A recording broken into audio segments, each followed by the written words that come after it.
If I was to ask you if you know Timely Comics, what would you say? Or if I was to ask you about Atlas Comics? But what if I was to tell you that you definitely know some of their characters? Hi, my name is Twilight the Robin, and if there's one thing you need to know about me, it's that I love to talk about comics. So, let's learn about Timely Comics and Atlas Comics. And just who these characters are that you possibly know. The year is 1939, and whilst Europe is in the midst of World War II, a man called Martin Goodman, not that Martin Goodman, has an idea. You see, we are in the golden age of comics, and superhero comics are extremely popular.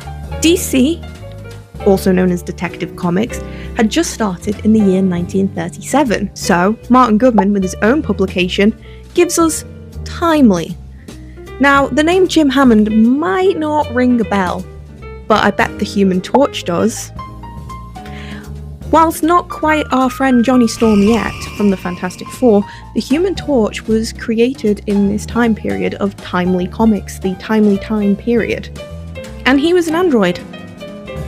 Seriously. Timely Comics is also home to somebody called the Submariner, who you probably know better as Namor these days. And a certain dynamic duo, not that dynamic duo, the other one, the canonically second most famous sidekick. Thanks for that one, Hawkeye.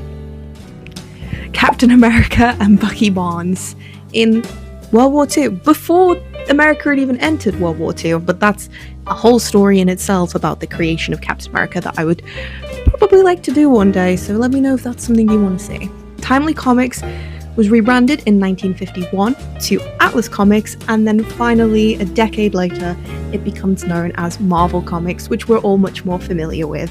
What's your favourite piece of comic book history? I'd love to cover so many topics. If you've got a comic story you'd like me to look into, please let me know in the comments.